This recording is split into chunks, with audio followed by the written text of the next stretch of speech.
My dear students, नमस्कार, जय Hind. Current affair के इस खास डिबेट में आप सबका स्वागत है। Your support in the form of like, share, subscribe and comment is essential for us because the channel Markande English and GS academy is in its initial stage. So I hope that it would be done by all of you in your fuller capacity. तो आइए अब हम लोग अपनी चर्चा को आगे बढ़ाते हैं और वर्तमान में विश्व के राजनीतिक और आर्थिक परिवेश को इस तरह से समझने का प्रयास करते हैं जिसके जरिए हम उन आइडियाज को फॉर्म कर सकें जो कॉम्पिटिटिव एग्जाम्स में क्वेश्चन को काउंटर करने में मदद करेंगे. हम अपने करंट के एक अन्य महत्वपूर्ण पहलू को सवाल के रूप में लेते हुए मॉडर्न पॉलिटिकल और इकोनॉमिक सिनेरियो के किसी सेक्शन को पूरी क्लैरिटी के साथ समझने की कोशिश करेंगे. तो दोस्तों देखिए, करंट अफेयर्स के सेक्शन में अगला सवाल, अमेरिकी सरकार के स्वास्थ्य सलाहकार कौन है? अब देखिए, सवाल यही क्यों लिया कि स्वास्थ्य सलाहकार कौन है. ये क्यों नहीं पूछा कि राजनीतिक सलाहकार कौन है, आर्थिक सलाहकार कौन है, सामरिक सलाहकार कौन है, सुरक्षा संबंधी सलाहकार कौन है, सूचना संबंधी सलाहकार तो बहुत सारे हैं. उनके कितने के नाम जानेंगे, कितने के नाम रटेंगे? तो ये नाम रटने और जानने की मसले है ही नहीं. इसके जरिए आपको जानना है कि जो कंटेम्पोररी है उसके साथ आपको नोन रहना है और इस नोन रहने के लिए एक ट्रैक की जरूरत होती है. ये इंसिडेंटली कुछ रट लेने से नहीं होने वाला है. तो इनका नाम इसलिए लिया और इन्हीं का नाम जरूरी है. अब भी आपके लिए हेल्थ सेक्रेटरी और एजुकेशन सेक्रेटरी और इंफॉर्मेशन सेक्रेटरी और मिलिट्री असिस्टेंट सेक्रेटरी और सीक्रेट एजेंसी सेक्रेटरी की जरूरत नहीं है. अभी आपको बस उसकी जरूरत है जो कंटेम्पररी वर्ल्ड में अपने को रिकॉग्नाइज करा रहे हैं एज ए समथिंग बेटर. तो उसमें से एक हैं अमेरिका के स्वास्थ्य सलाहकार एंथोनी फॉची.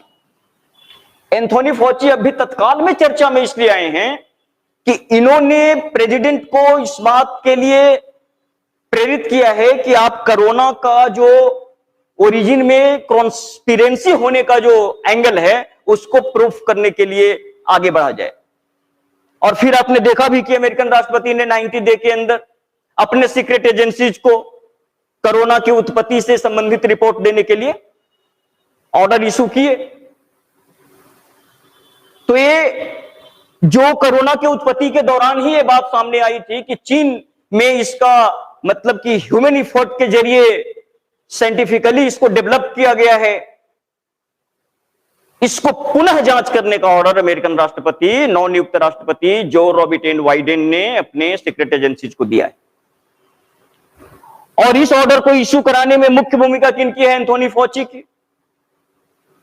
हालांकि एंथोनी फॉची बने रहते हैं या जाते हैं क्योंकि इनका तो नियुक्ति हुआ था डोनाल्ड ट्रंप के दौरान और उस दौरान के अफसरशाह नौकरशाह शायद आगे भी बने रहेंगे, इसकी संभावना अब कम ही है. तो एंथोनी फॉची के जरिए हमने आपको यह बताया कि ये सिर्फ इंफॉर्मेशन देना मेरा काम नहीं था कि एंथोनी फॉची जो है वो अमेरिका का हेल्थ सेक्रेटरी है, स्वास्थ्य सचिव है.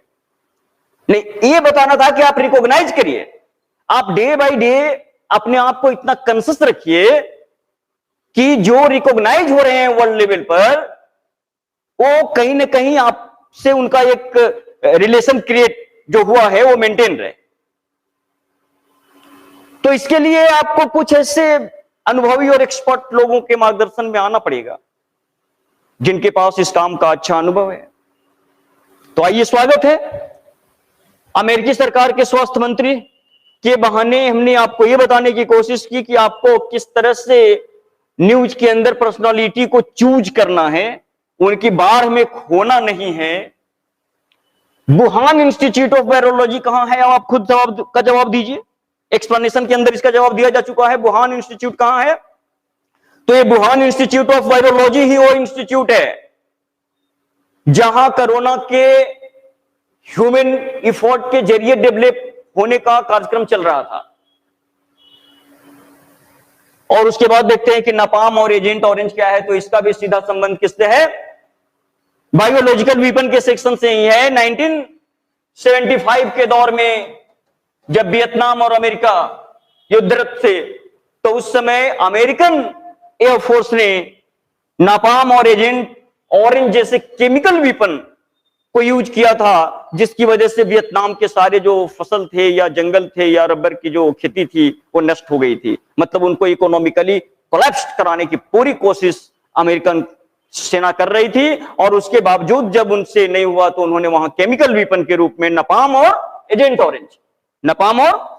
ऑरेंज जैसे केमिकल का वहां यूज किया था, जिनको हम केमिकल वेपन के रूप में ही लेंगे, क्योंकि इससे वियतनाम के सारे जो फसल थे या रबर की जो मेन कॉमर्शियल क्रॉपिंग थी या ये फूड एग्रीकल्चर की भी जो फसलें थी वो सब नष्ट हो गई, और जंगल का भी एक बड़ा भाग नष्ट हो गया।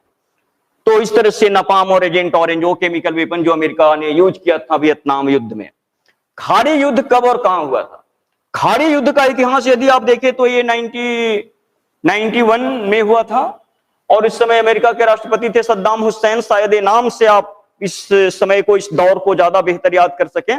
तो सद्दाम हुसैन के खिलाफ यूएसए मतलब क्या? यूनाइटेड स्टेट ऑफ अमेरिका, मतलब नाटो मतलब नॉर्थ अटलांटिक ट्रीटी ऑर्गेनाइजेशन, मतलब लगभग दुनिया के 28 देशों ने एक साथ अटैक किया था। किस पर? इराक पर।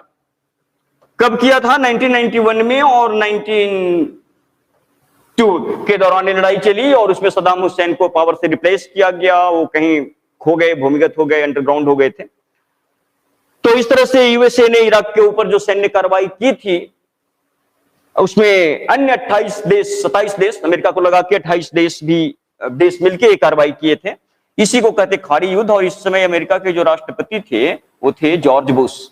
अब देखिए, जॉर्ज बुश के नाम से कंफ्यूजनल स्टेट क्रिएट हो जाता है, क्योंकि जॉर्ज बुश नाम से इस रिसेंट डिकेड्स में ही 2 राष्ट्रपति हुए हैं। तो ये पहले वाले की बात है, इनको हम लोग सीनियर कहेंगे। और इनका जो टाइम था वो क्या था? 1989 टू 93, जानते हैं, 4 वर्ष का कार्यकाल है। अब अमेरिका के राष्ट्रपति की बात हुई है तो आप ये भी जान लो कि वहां का जो राष्ट्रपति है वो 4 साल के लिए है, और मैक्सिमम वो 2 टाइम्स ही राष्ट्रपति रह सकता है, तीसरा टाइम कोई नहीं बन सकता। और ये कानून उन्होंने कब बनाया? 1952 में अपने 22nd अमेंडमेंट से। तो ये भी एक बेस्ट इंफॉर्मेशन है आपके लिए, जो कई बार आ चुका है। तो फ्रीक्वेंसी हाई है इस तरह के एग्जाम, इसके एग्जाम में आने की। तो अमेरिका में 1952 में 22nd अमेंडमेंट के जरिए क्या हुआ? ये प्रोविजन डिक्लेयर किया गया, एक्सेप्ट किया गया कॉन्स्टिट्यूशनली, कि अमेरिका में जो प्रेसिडेंट होंगे वो मैक्सिमम 2 टाइम ही होंगे, और तीसरे टर्म कोई प्रेसिडेंट नहीं हो सकता। तो ये लागू है 1952 से। तो 2 बार मैक्सिमम हो सकते हैं। और हमने बात किया खाड़ी युद्ध के समय थे अमेरिकन राष्ट्रपति जॉर्ज बुश सीनियर। बाद वाले को कहेंगे George Bush junior, George walker Bush. देखेंगे फिर कभी उनको, आते रहेंगे लोग। तो इस तरह से आईएमएफ के लेवल से, आईबीआरडी के लेवल से, अमेरिका के लेवल से, चाइना के लेवल से और इंडिया के लेवल से एक मेजर इंफॉर्मेशन मैं दे दिया। और मैं गारंटी देता हूं कि सिर्फ इतने इंफॉर्मेशन के जरिए ही कुछ इस तरह के आइडियाज अपने दिल दिमाग में हम फ्रेम कर सकते हैं, जो जो कॉम्पिटिटिव एग्जाम्स के लिए हमको सफिशिएंट कॉन्फिडेंस लेवल प्रोवाइड कर देगा, और मैक्सिमम क्वेश्चन का हम काउंटर कर देंगे। तो बस इतना ही इंफॉर्मेशन आप कंज्यूम करिए, और इसके बाद मेरे साथ डिबेट के इस यात्रा में शामिल होइए। और मैं बस इतनी 2-4 इंफॉर्मेशन के जरिए आपको एक ऐसी समझ दे दूंगा, एक ऐसी अंडरस्टैंडिंग दे दूंगा कि कल आप खुद ही इंटरनेशनल अफेयर्स से उस तरह से जुड़ जाएंगे जैसे अभी तक आप अपने कुछ पैशन टाइप के जो फेनोमेना है, जैसे किसी को म्यूजिक से है, किसी को गेम से है, तो उस एरियाज में जैसे आप कॉन्शियस रहते हो, अपडेट रहते हो, उस तरह के अपडेटनेस के लिए आपके अंदर बेचैनी पैदा हो जाएगी करंट अफेयर के लिए। तो दैट्स ऑल दोस्तों, आज के लिए इतना ही। नमस्कार।